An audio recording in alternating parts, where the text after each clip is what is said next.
Now, when you're starting to learn the false chord scream and you're playing around with the sound, there are going to be a couple of things you notice. And you can hear that shine true with other people that use the false chords as well in their own music. A couple of characteristics there are that the sound is more on the wet side of things. When you keep nice and relaxed and allow the motion to happen naturally, it's this very full resonant sound that has a bit of, like I said, that wet quality. Like I've mentioned in other videos, this is because the false chords are those bigger mucous membranes above the vocal cords. So they are on the wet side. So when they're moving, you're going to hear that, and that's totally normal. Now, if you get a really abnormal amount of mucus buildup when you're doing that, this is normal because this motion is new to the body. Say when you get sick or if you have allergies, the throat's going to coat itself a little bit more. Or if you were just shouting a bunch, say you were out with friends or just trying to get somebody's attention and you're raising your voice above where it normally is, you'll notice a bit of that same mucus buildup. This is what the body does when it thinks it needs to protect itself. So that's just a precaution that the body takes.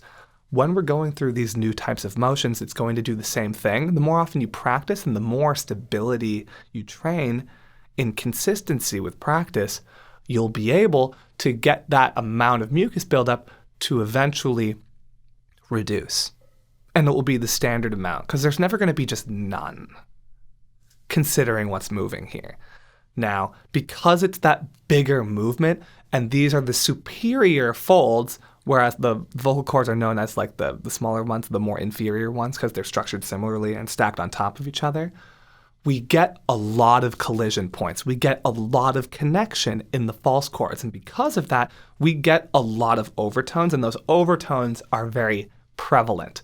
There are other types of screams that are on the quieter side and that are on the smaller side in terms of the amount of sound that there is. But because of the sheer size of these folds and the way they're moving, you get a fair amount of sound. Example, you'll hear the big open-throated kind of false chord sound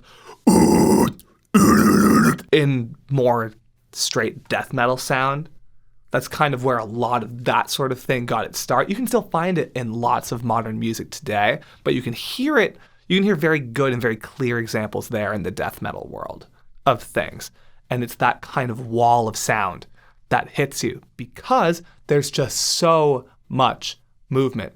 Whether my mouth is more on the closed side, making it deeper, or nice and wide open so you can hear all the detail of what's happening in the throat itself.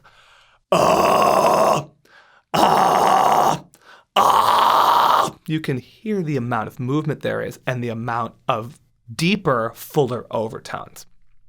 Now, it is around, if not slightly above speaking level, whereas I'm just going to speak normally here at a normal volume and now make the sound.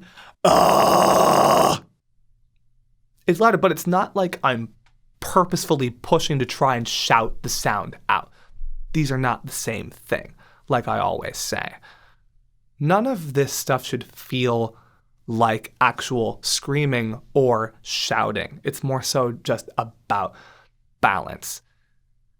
And the false chord scream, even though it's big and powerful and impactful, shouldn't feel like you're having to cram into the sound every time you make it and punch your way through it, or be that loudest person in the room, because if you keep nice and relaxed, you'll have the fullness that you need to make this sound and balance it. As you play with this on your own, you'll notice that the amount of overtones will grow and then cinch up closer together. At first, you guys at home might have a handful of overtones and they might be kind of sticking out at awkward angles and the sound might not be quite what you want it to be yet. But the more consistent you are and the more you practice and stick with it, those overtones will become few and then many and then come together to create that wall of sound.